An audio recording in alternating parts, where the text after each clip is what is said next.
53장 금나라 정벌. 칭기즈칸의 동생 카사르가 이끄는 부대는 동쪽으로 향해 만주 남부 지역으로 깊숙이 진입했고, 칭기즈칸의 첫째 아들 주치는 산시성의 고원을 넘고 남쪽으로 돌진해 내려갔다. 칭기즈칸이 직접 지휘하는 본대는 금나라의 넓은 평원을 가로질러 동남쪽으로 이동했다. 이 세 부대는 반년 만에 금나라의 90개의 도시와 요새를 초토화하며 지나갔다. 불길은 곳곳에서 타올랐고 농촌은 황폐해졌다. 저항하는 자들은 단호히 응징당했고 도시와 마을에는 시체들이 쌓였다. 벌판과 강에는 죽음이 드리워졌으며 몽골군이 지나간 자리는 처참했다. 모두 준비하라. 칭기즈칸의 목소리가 전장의 공기를 가르며 울려 퍼졌다. 먼지가 땅에서 일어났고 몽골군의 기병들은 칸의 명령에 따라 일제히 말을 몰았다. 이들은 바람처럼 빠르고 대지의 울부짖음처럼 무서운 존재였다. 수천의 군사가 철저히 훈련된 군마와 함께 앞을 가로막는 모든 것을 부숴버릴 듯 징역했다. 저 멀리 금나라의 성벽 위에는 병사들이 긴장된 얼굴로 서 있었다. 그들 사이를 오가는 지휘관이 외쳤다. 우리의 고향을 지켜야 한다. 이곳을 내주지 않을 것이다. 하지만 두려움은 이미 병사들의 가슴 깊숙이 스며들었다.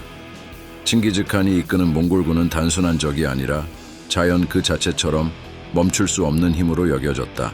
하늘을 가르는 화살이 빗발처럼 날아왔다. 금나라 병사들은 방패로 이를 막으려 했지만 몽골의 화살은 종종 방패를 뚫고 들어가 그들을 꿰뚫었다.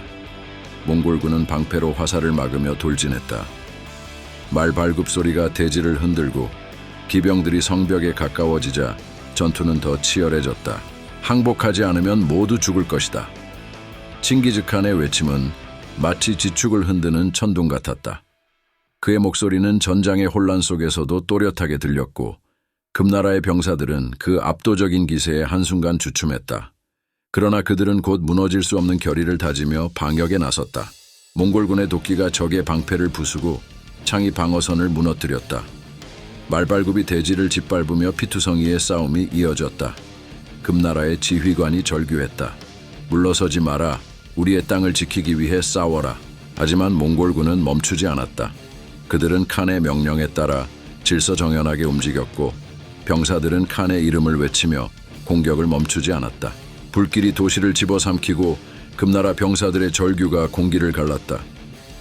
마침내 몽골군은 성문을 부수고 내부로 진입했다. 칭기즈칸은 말에서 내려 성벽 위에 섰다. 그의 검은 적에 피로 물들어 있었고 그의 눈은 전장 곳곳을 살폈다. 이제 이 땅도 우리 것이다. 그는 낮게 중얼거렸다. 그의 목소리에는 승리의 기쁨과 함께 숙연함이 담겨 있었다. 하지만 칭기즈칸은 고뇌에 빠졌다. 금나라는 잔혹한 타격을 입었음에도 완전히 무릎을 꿇지 않았다. 황제는 수도 성벽 안에 숨은 채 꼼짝하지 않았고 수도는 여전히 강력한 방어를 유지하고 있었다. 왜 그들은 항복하지 않는가? 칭기즈칸은 전장의 참모들에게 물었다. 그의 목소리에는 분노와 동시에 깊은 고민이 묻어 있었다. 우리는 이미 그들에게 충분한 타격을 가했다. 무엇이 그들을 이렇게 완강하게 만드는가? 수부타이가 대답했다. 황제와 그의 백성들은 이곳이 마지막 보루라고 생각하고 있습니다. 그들의 고향을 지키기 위해 끝까지 저항하려는 것입니다. 칭기즈칸은 고개를 끄덕였다. 그렇다면 그들의 의지를 완전히 꺾을 방법을 찾아야 한다. 우리는 그들이 더 이상 싸울 이유가 없도록 만들어야 한다. 몽골군의 맹렬한 공격과 약탈에도 불구하고 금나라는 완강하게 버텼다. 1년 동안의 전투가 이어졌지만 금나라의 황제는 항복하지 않았다. 결국 금나라는 몽골군의 압도적인 기세 앞에서 평화협정을 제안했다. 황제의 사절이 칭기즈칸의 막사를 찾아와 무릎을 꿇으며 말했다. 우리는 항복하고 평화를 원합니다.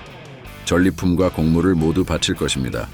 제발 우리 백성들을 살려주십시오. 칭기즈칸은 사절을 내려다보며 잠시 침묵했다. 좋다.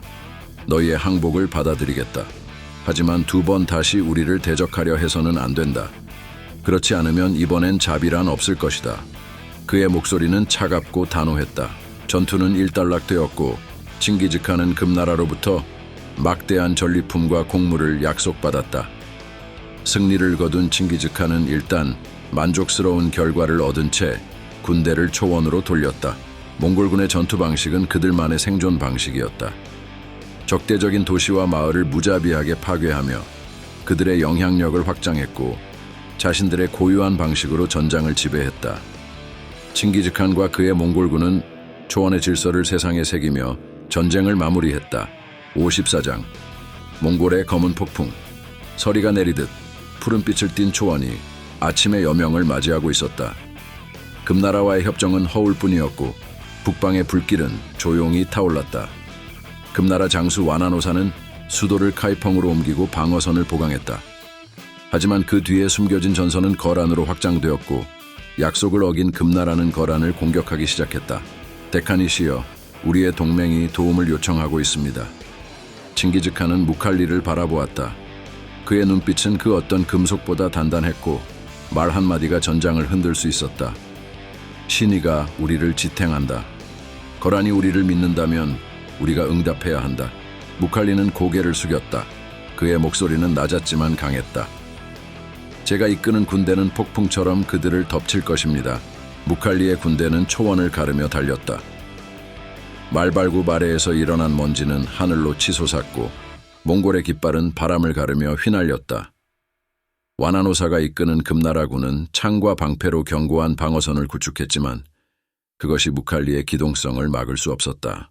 우리는 바람처럼 움직이고 번개처럼 치고 빠진다. 무칼리는 병사들에게 명령했다. 밤이 내려앉자 몽골군은 적의 방어선 뒤로 조용히 다가갔다. 먼지 속에서 어렴풋이 드러나는 몽골 병사의 그림자들은 금나라 병사들의 심장을 얼어붙게 했다. 밤하늘은 붉게 물들어갔다. 금나라군의 진영 위로 화살이 비처럼 쏟아지고 있었다. 몽골군의 함성은 지옥에서 울려 나오는 비명처럼 전장을 뒤흔들었다. 무칼리는 말을 몰아 적의 중심으로 돌진했다. 그의 검은 번개처럼 빛났고 휘두를 때마다 육체가 가르고 피가 터져 나왔다. 적군의 방어벽은 붉게 물든 진흙탕 위에 쌓여 있었다.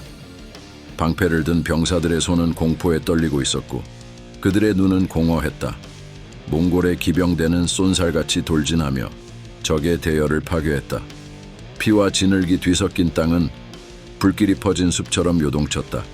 금속이 부딪히는 소리, 쓰러지는 말의 비명, 그리고 무참히 찢기는 병사들의 울부짖음은 끝없는 고통의 합창이었다.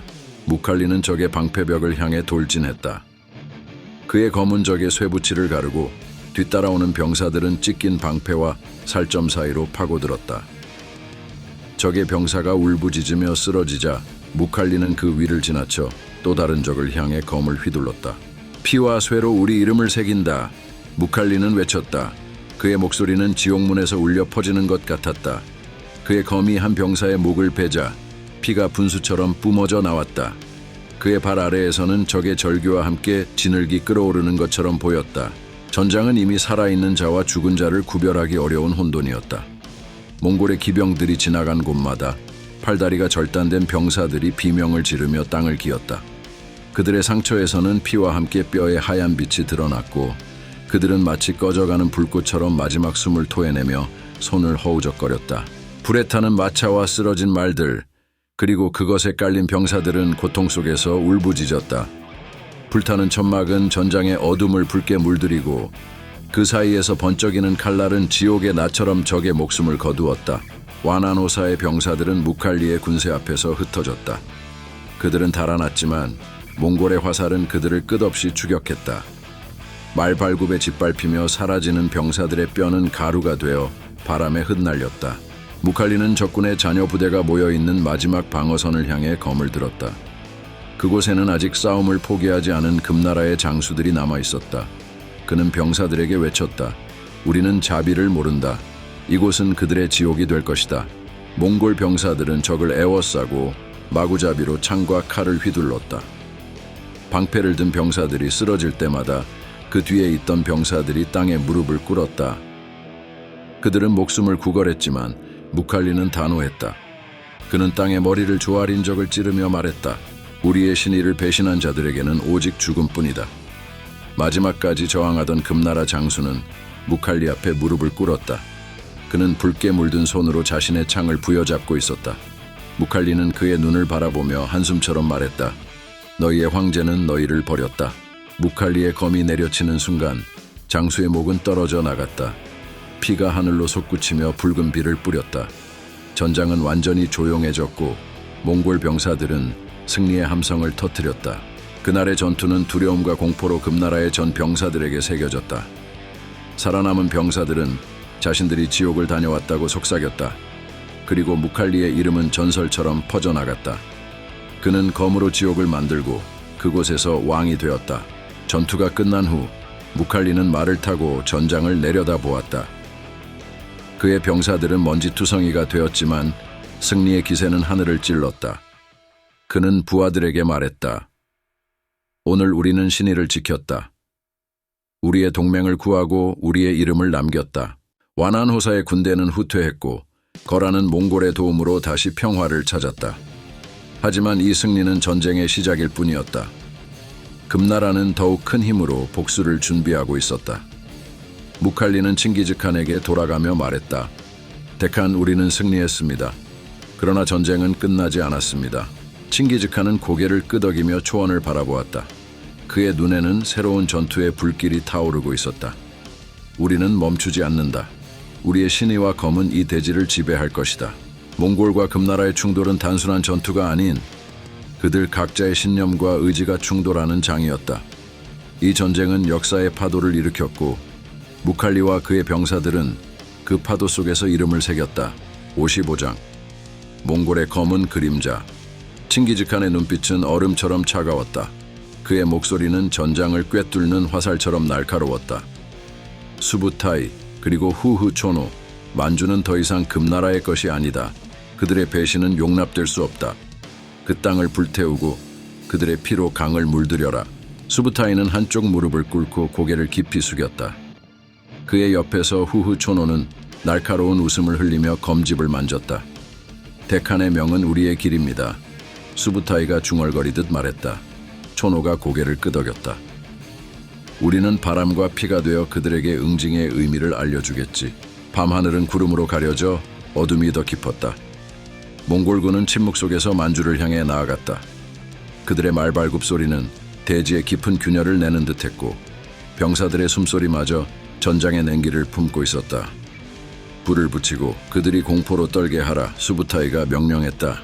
첫 번째 마을은 단숨에 함락되었다. 몽골 병사들은 벽을 넘고 창을 휘두르며 마을을 초토화했다.